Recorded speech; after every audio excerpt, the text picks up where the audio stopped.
Has the work you've done in Hollywood, which has really ranged from small to really, really big, from independent to really, really commercial, been what you thought? Is it what you thought it would be all these years later? Has it gone the way you wanted it to?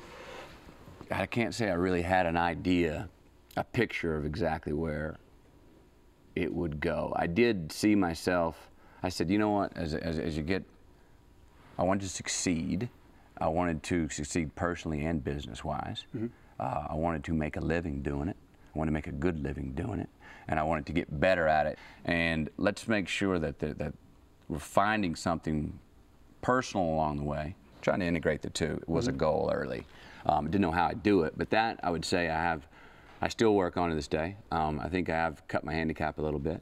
Still got some more to go, some improvements to make. Are there movies you make and when they come out you think, maybe I shouldn't have done that one? Nothing I've done have I looked at and said maybe I shouldn't have done it. I do see movies that have gone, oh, that turned out different than I thought it would be. Sometimes to the upside. Sometimes I'm more dazzled than I thought it was going to be. Give me an example of one like that. What would be one that was like that? I really liked,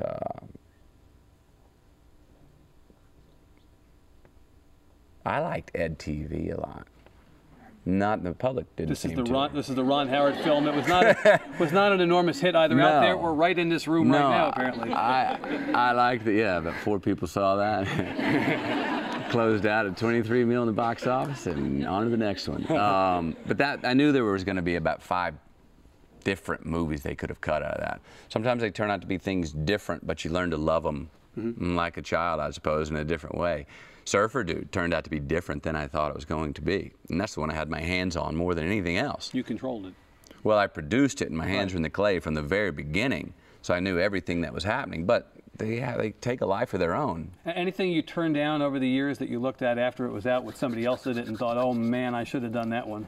Luckily, not many. There was a rumor that I got offered the role in Titanic. Might have been a different movie with you in it, actually. You don't think you did? I don't think I did. They're probably glad I'm not in that one either. That couldn't have worked any better for them.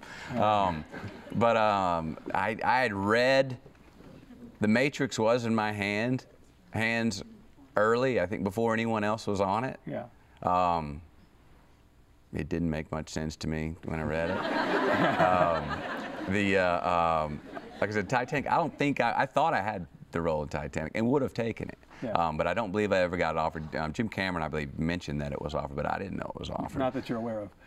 We better call those agents, huh? I guess find out. All right. Let me, before we get into the last bit of this, I want to ask about Lone Star, which I think most people believe is one of the great movies ever shot here. There's a dazzling one. I did not know what that was going to turn out to be an amazing film in so many ways, even looking back this many years later. Yeah. Great working with Sales.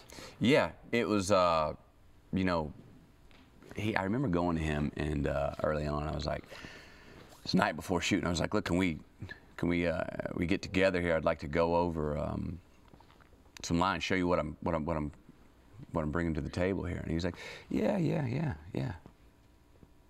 that's kind of where he left it, right? So we get into the afternoon, and I'm like, maybe this evening. He's like, yeah, we're gonna go eat some dinner over there, and yeah. I'm like, all right. He's not biting.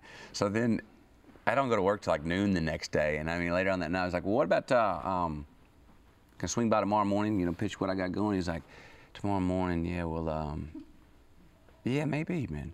Anyway, never met him, and that next morning went and I saw him jogging. All right, so anyway, what he was doing, which was very smart, and he did this in the audition when I read for him, was basically that, and Spielberg did this to me with Tom. You're on your own, man. I'm directing. Bring what you have.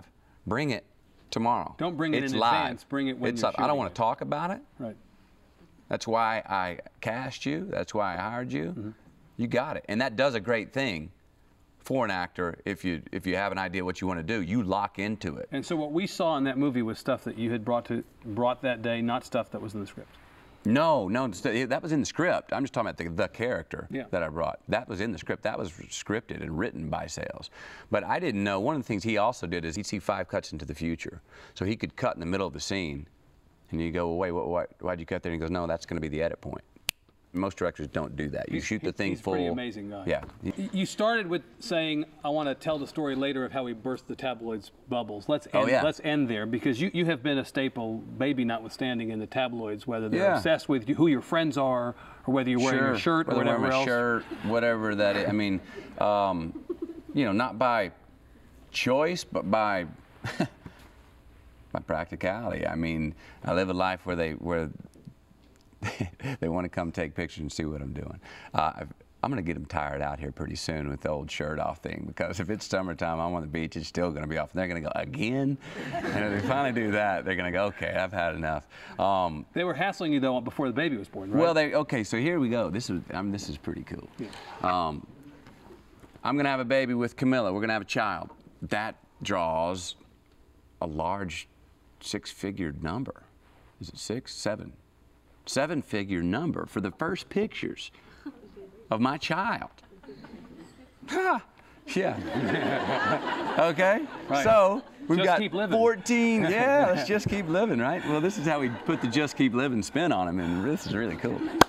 There's 14 cars outside the house, and there's always a bunch of cars out there, and they just take pictures. But I'm like, at that number, somebody might get a little bit goofy and like start to trespass or something. So we talked to one of these magazines and we said, how about we give you the exclusive shots of our child, and you pay us that big sum. We'll give 100% to charity, which we put in the J.K. Living Foundation. We hold the pictures. No one else will get a picture, and then we'll put them out in your magazine.